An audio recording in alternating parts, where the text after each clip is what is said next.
Livermore Live Music presents Spotlight, shining a light on Livermore's incredible music scene. Here are your hosts, Rob and Doug Allen. Hey everybody, welcome to Spotlight. Today the Spotlight is on Darcie Kent and another Spotlight on Love Livermore. I'm here with my co-host Doug Allen at the Studios of Advanced Creative in Livermore. Darcie, Nicole, thank you. You're not Nicole. I'm not, but Darcie I answer Robin, to Nicole yes. sometimes. Okay. You're not the first person that's done that. That's It's okay. probably not the last time I'll do it today. Well, I've worked with them for 3 years and we still get them mixed up. Thank you both so much for being here. You're welcome. We really appreciate it. Couple of quick pieces of business before we get started. I usually tell a joke at this point. I was going to tell a joke about watermelons, but it's pitiful. Okay. I like it. That's it. And also, everybody's got a little something to sip on here. We're drinking, normally we go with a local Livermore wine, but just to kind of get out of the box a little bit, and because we had a wine expert, I thought we'd try something from Michela Winery down in Paso Robles. This is their 2017 cab.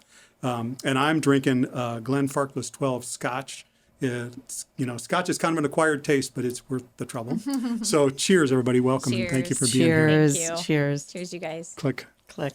So Darcie, let's start with you. Just tell us a little bit about yourself. How did you, grow up? How'd you get to Livermore? How'd you get into winery? I am fifth generation in the wine industry. My family came over from Switzerland, one of those really rockin' wine countries that you know of, and settled in the Missouri River Valley. And this was in 1872. And so they planted grapes. Almost their entire village came over. And so they had lots of vineyards going in, and they were making wine. And we continued making wine all the way through my mother's generation in 1962, even during Prohibition, when I proudly say we ran a speakeasy. So nice. I was able to go see that, and it's cool. But it feels very much like it's part of what I'm about and how I was brought up, both with wine and with art. So just carrying on the tradition. We moved here we bought the vineyards in 1996. And at that point, we decided to build our house on the vineyards and then move out here and become a part of this community. It was and still is a community that is just full of neighbors and friends. It's so approachable. And you feel like I felt from the beginning, and I still feel today, that here, you could still do something and be a part. And so that's why we chose Livermore. Mm-hmm. And the region grows incredible grapes. We are at the very end of the San Francisco Bay. And so we get those incredible east-west breezes, and we all know them. We live here, and temperature swings, which are so important for grape growing. Mm-hmm. Those 30, 40 degree temperatures every day help the grapes shut down at night and hold on to their acidity and give us just brilliant, beautiful fruit with a lot of acidity, which is great and allows us to get the seeds nice and nutty and the skin's thin and the tannin structure just perfect. Yeah, not for nothing is there are so many great wineries here in the Livermore Valley, right? Yes. So how did you get to Darcie Kent Vineyards from there? Darcie Kent Vineyards it began when we bought our vineyard and we started producing wine out of our garage. Mm-hmm. I wanted to use our family name, the Alpine Winery, but it was already taken. So my husband really wanted to use a combination of our names, which worked. He's David Kent, but we went ahead with Darcie Kent. I see. And it was unique, and we had a lot of encouragement to go ahead and make it personal and about us, because it is a family-owned and operated winery. Mm-hmm. So you've been having live music out there for a long time. Did you, when you first started up as a winery and opened a tasting room and all that, were you having live music at that point, or is that something you added on later? We wanted to do it from the very beginning. But there's a lot to do when you're up and running and, getting licenses in all the states and setting up distribution. And so the music came on probably about a year later. And it was my husband and I both just so love music. And it's such a important part to the fabric of our life. And at that point, we really, we were looking at other things we could, not other things to do, but other ways to share the winery. And a lot of people were choosing to do weddings, and we looked into that, and not fun. And we said, we're just going to do music. And we were told over and over again, you don't make music, you don't make money in the music business. You'll be lucky if you break even. And we said, well, we want to do it anyway. Yeah. So started with in 18, we ended up with a big series of bands, including bands from the 70s and 80s, like Firefall. Like Firefall, right. And Shanna Morrison with Caledonia has come out several times. And the Foxies from New York, and as well as a lot of our really wonderful bands from this area, including the Crawdad Republic. Yeah. So really enjoyed doing that. Then that same year, we started getting involved with these gals who had an idea of having a music festival. Yeah, let's shift focus a little bit here, Robin. What a professional segue. Thanks, Darcie. Robin Anachero, thank you so much for being here and being so gracious about me forgetting your name. Right. So tell us a little bit about Love Livermore. How'd that get started? You and Nicolay, right, started that up. Tell us a little bit about it. Yeah, so I'll speak for Nicole, who unfortunately can't join us today, but we actually were both teachers, former teachers. We were in education for 10 years. Started having kids. Nicole owned a couple marketing companies that were in the real estate sphere. I got into real estate and joined forces with Nicole. And so we have a business outside of Love Livermore that we are very busy with. But we found that we were constantly emailing people, texting, creating Google Docs with vendor lists for all of our clients. Where's the best place to eat? Where do I get my hair done? Who does great nails? And we were spending so much time doing this. We looked at each other one day and said, gosh, it'd be great if we just had a spot for everyone to go. So we could say, hey, go to this website or go to this Facebook group, and everyone in the community can give advice and thoughts and guidance on where new residents what they could try out in terms of supporting local businesses. So we kind of thought when we started this group, yeah, maybe our friends, family, some past clients will join in. This is great. And then before we knew it, it really blew up. And what made it blow up was that community members, kind of as what Darcie alluded to, this community is pretty tight, so welcoming, so wonderful, so into supporting each other. People jumped in and they started giving out their favorite spots to eat or locations to try. And so they invited their friends and they invited their friends. And then we started to say, well, gosh, let's really run this group. So we'll start to highlight businesses, people, places, and experiences that make you love living here, essentially. Right. So that's kind of was how Love Livermore blossomed. And through that, we've met so many great people, obviously, Darcie, Crawdad Republic friends, and then new ideas blossom from those ideas. So sort of like Love Livermore Live came to be. Yeah, so talk a little bit about how did that come to... So the first Love Livermore Live festival was in 2019, is that right? 2019. Yeah. So what was the genesis behind that? How did that come to be? Yeah, we had connected with Crawdad Republic a couple times, and they had reached out to us, and I'm not sure if they had already spoken with Darcie or not. I don't remember the exact timeline, but they had said, hey, we really want a spot where we can bring in some local talent and local artists and showcase what they can do. We had said the same thing. We had been talking about creating some type of event to give back to the community. We weren't sure what cause kind of to pick. We thought education, since we both had been teachers and we have kids here in Livermore in the education system. So it was kind of the perfect merging of ideas in terms of Crawdad wanting to really focus on music, because as we know, often the arts are one of the first things that are sometimes get left out or can be cut. So they need a little support, right?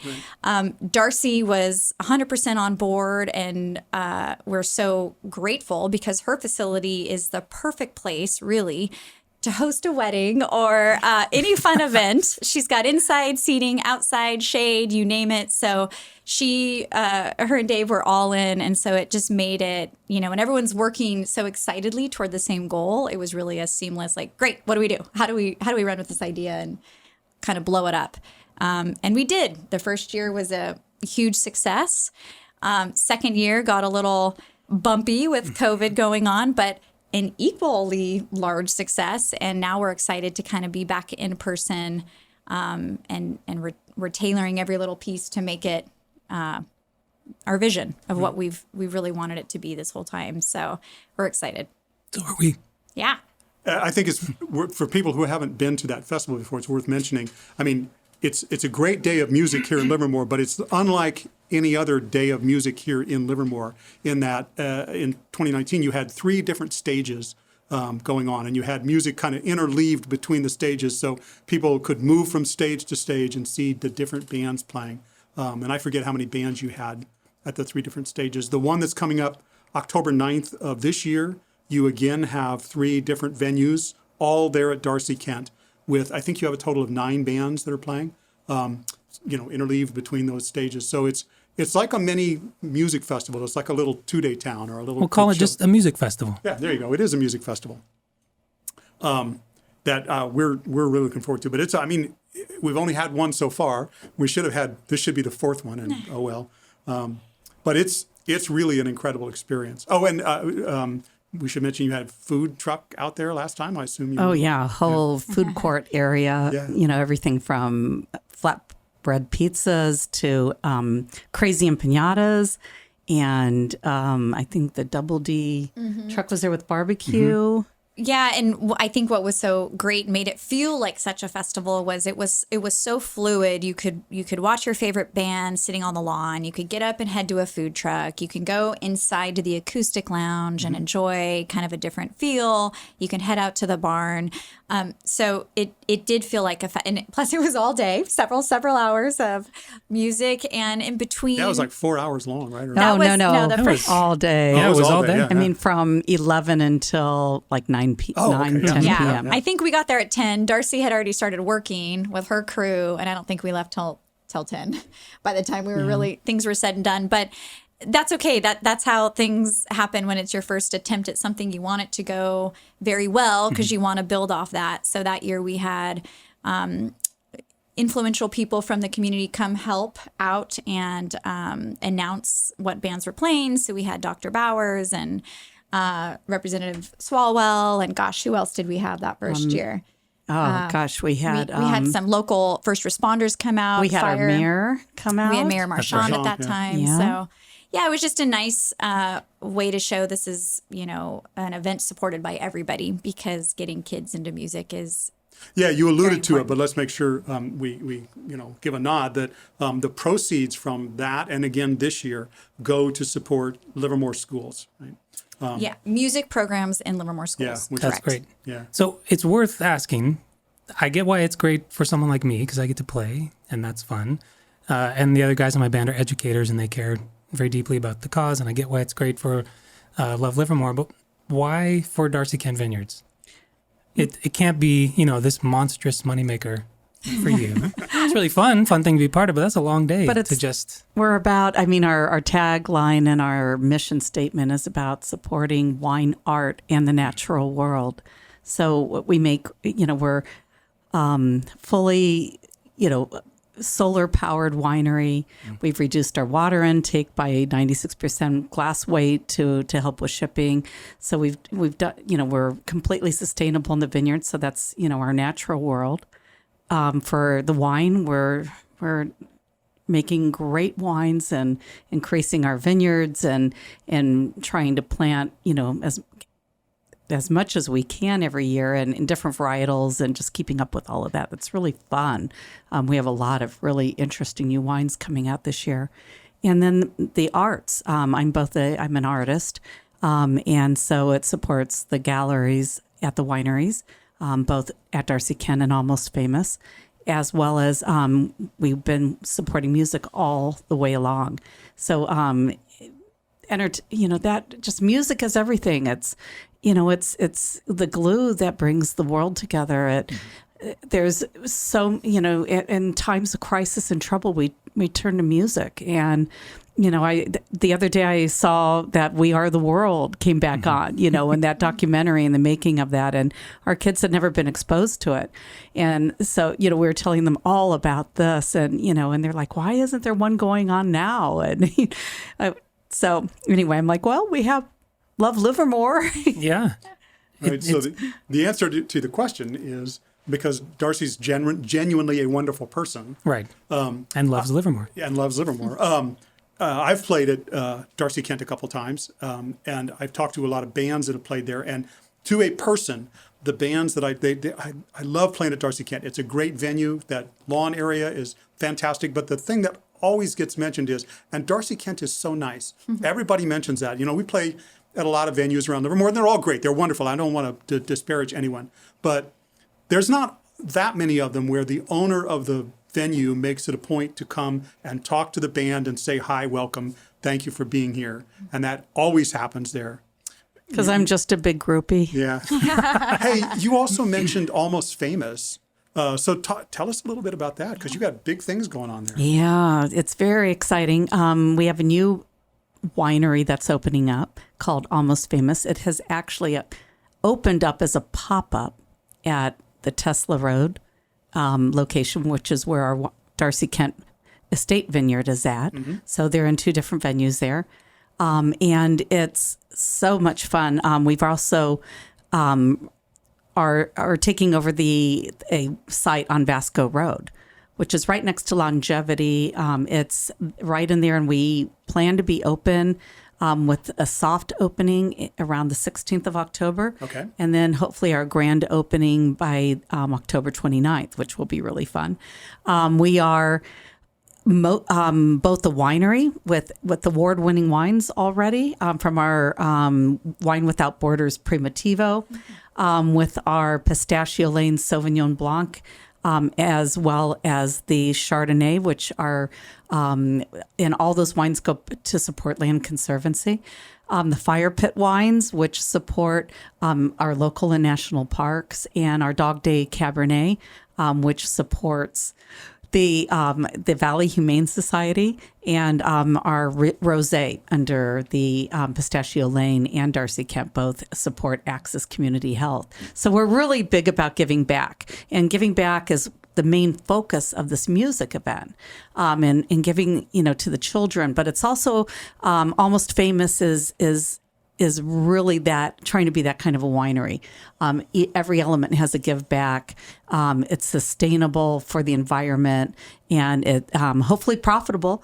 And so we're really excited about that opening. It will be open as a winery during the days, and then at night it will be a music venue Thursday through Sunday. So we're so excited, and just can't wait to share more with you about that as it's a as really we get cool there. location. I'm sure the profits will roll in once you get some local live music going. But I think bands ought to be excited about playing there.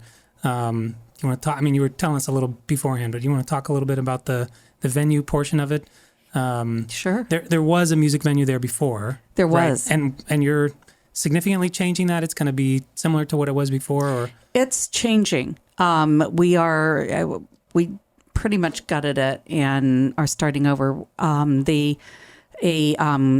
BP Enterprises, I think, is the name. I should have looked that up before I walked in. But we have a professional company who creates stages for Outside Lands, Bottle Rock, for the Democratic National Convention. They just do professional stages, big and small. And they are creating a stage for us. They came out and, spent a lot of time working with us and looking at the venue and what we like to do, what we kind of want to have. So we have a really nice stage with lighting and sound being created. And and it will also be portable. So if we want to roll that out the following summer for Love Livermore Live, we'll be able to take that stage, How cool. to another location with us. And it all come. It's pretty nifty. Interesting. I can't She's picture. always marketing this one. She already knows. Well, Love that Livermore sounds Live next fantastic. year. I love And that anybody idea. who's watching this who wants to know, well, what bands are playing there, go to livermorelivemusic.com and check There it you out. go. There you go. Please, find it, yeah, it's going to be a lot of fun. We are going to be going this year with the 9 bands, and it will be on all 3 stages, and it's going to be more of a daytime event. So it will end before sunset. And that's just a real attempt to address the world we live in now. And we just need to be really cautious and careful Right. with everything we're all dealing with. We have a lot of food trucks, including dessert food trucks this time as well. Great. And And I was just gonna jump in. We're excited because we're really trying to tweak it for the time that we're living in, with obviously trying to be safe, trying to appeal to as many people as possible who would like to come. And you're right, more food options, more dessert options. We'll have swag, shirts, hats, things like that people can purchase. But the bar we set that first year was, we were able to donate $10,000 to the school district, which was really blew our minds. And we've been able to sustain that each year since. So we're trying to kind of push that envelope every year and climb a little bit higher. Sure. So we obviously want to make the event even more special and try to get more creative and we learn as we go. So the food trucks were a hit. So we're really excited to introduce the dessert area. I think swag, people are proud to live here and proud to partake in supporting small businesses. So I think that little piece is kind of fun. We have a local company that's helping us with our attire and things like that. So Cool. We're excited to blow it up this year. This is the first year back from, we did live stream last year. So let's hope people need these kinds of experiences, right? And they've been starved for them for a long time. Yes. So let's hope they're feeling generous and take us to that next tier of, what you're able to give to the Livermore schools. Well, especially since kids were home for a large part of the last year and a half, it's a special thing for them to come back and have potentially some musical experiences within their school day. And for my own kids who are in K-5 and now middle school, sports always gets all the love, right? And we all love sports, and that's a great thing. My kids are in sports, but I've always had my kids play an instrument as well. So they've all been in lessons. I've got a guitar kid, 2 piano kids, and one also played drums. And he came home actually last week and said, guess what? They're going to let me play trumpet in 5th grade. And so you get such a good feeling. I mean, sports is an outlet, but music is an outlet. Right. And so if we can support that piece, not everyone's a sport kid. People might be artists or musicians or whatever that looks like, but as long as they have that access to it, that fuels us. Really, it really does. So when he came in home and told me that he was going to get an instrument in his hand this year, I was pretty thrilled. and the drumsticks off. This is my drummer. He's picking every very loud instrument, drums and now trumpet. But you guys as musicians and Darcie as an artist, I mean, once you can read music, it's amazing for brain development. We know this. But once you can read music, you can, to a degree, move between instruments pretty easily. And I'm talking about my one musical kid in particular. I mean, they all play, but he can pick up drums and find the beat. He can sit at a piano and read music. And his piano teacher said, you're probably gonna be able to pick up the trumpet and figure it out pretty quick.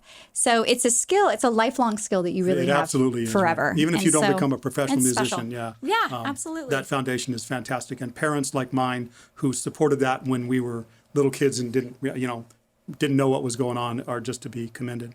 I wish my parents supported that. I want to give a shout out to the bands on this because the bands are pretty much playing for free. And all of the people who are coming to support with sound and our backline, they're all pretty much donating their services. That's because it's such a great cause. It's just everybody is just doing this for the giving back. So a couple other things I would mention real quickly is every year, now that's every year for the last 2 years, so not that long, but we, Livermore Live Music and Advanced Creative, produce a compilation album. every year, which is original music by local bands. And they contribute those tracks to us. We put a compilation album together, and then we make those available for sale. The bands get a certain number of copies, and they can do with as they want. But the copies that we sell through Livermore Live Music, all of that money goes to Love Livermore Live. We just donate it over to your venue. So it's not a lot yet, but it's another way that we're trying to contribute. You mentioned the band, so let's give them a shout out here. I happen to be looking at the Livermore Live Music page here. And so at the Pepper Tree stage will be the Midnights and Idlewild West. And in the acoustic lounge is going to be Lauren O., the Dust Bowl Travelers, and Kinetic. And then on the main stage, we've got Meredith McHenry, Wolf Hamlin, and the Front Porch Drifters, and then capping it all off, Crawdad Republic. So, lots of great things going on there, lots of great music to be had. Yeah. And you're going to get this all done before sundown.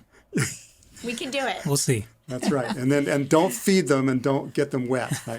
Yeah, the structure of it is really, really well done.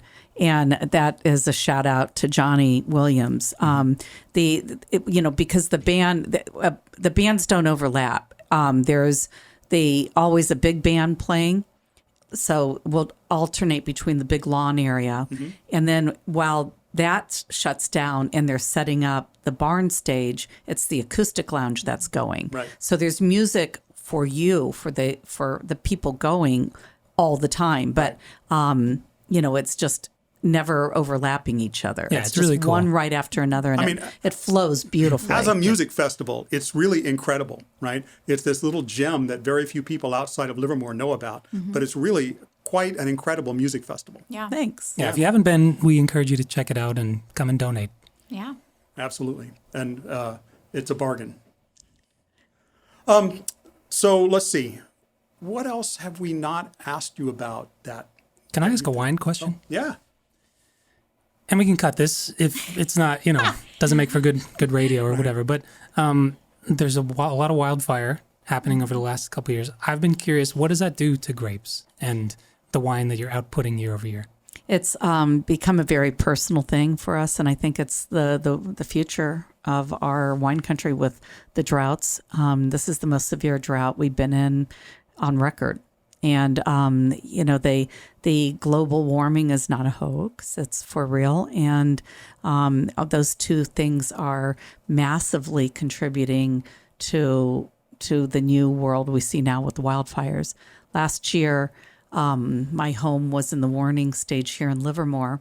And this year, I was evacuated out of my home in South Lake Tahoe.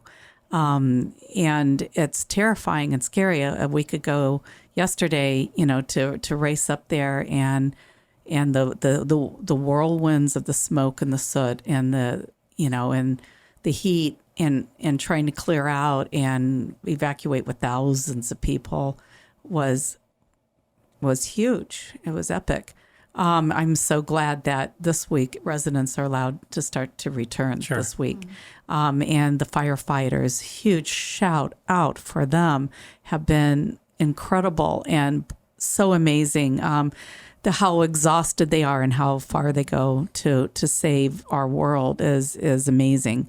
The fire damage in the vineyards, to really do a lot of damage, it needs to be within a half mile. Really close. Okay. I mean, it needs to be like right there. Other than that, there are, like last year we had a few of the vineyards in the valley when they tested. Some were testing great, absolutely no smoke, and some tested and had some smoke. Interesting. It really depended on when that wind blew in and really settled on us with those super high numbers. Got it. That's what I was most curious about. But it hasn't happened at all this year, which, is fabulous. And we've gotten through most of the aromatic whites. All of ours are in. I know Rhonda Wood's bringing in her Albarino this week. And, our Chardonnay is coming in tomorrow. That will be the last of our whites. Our 3 clones of Pinot Noir are great, and Gruner, Veltliner, and Sauvignon Blanc, all in. Everybody around me is about the same. So now we begin with the reds, and those also, the heavier reds start later this week and really coming in next week. And we're looking good, both with the high pressure and the wind and the quality of our air. So we're doing really well. Good. Thank you for educating me. It's interesting to me because I can't imagine you expected to deal with it that unique of a challenge when you bought the winery in 20 years ago. Well, I think you had mentioned, Darcie, this is an early harvest. Is this typically earlier than you usually harvest? It is. Mother Nature is a very interesting business partner. She's a bitch sometimes. But it's a lot of fun too, because you're never in control and you have to be so humble with all of that. So you just take as good a care of Mother Nature as you can in your vineyards and hope that you're lucky now. The early harvest is a lot because of the drought conditions. In fact, we also create an olive oil, and this year we are expecting a huge harvest. It was, the trees the flowering was immense. It was incredible. I've never seen it like this. And then drop all the flowers. No, it like there's no fruit out there. So we will not have a olive harvest this year. Wow. And that's because the trees knew they couldn't do it with the drought. They just didn't have enough resources in the ground. The only trees that have a little bit of fruit on them are those that are close to the canal or close to a creek. Mm-hmm.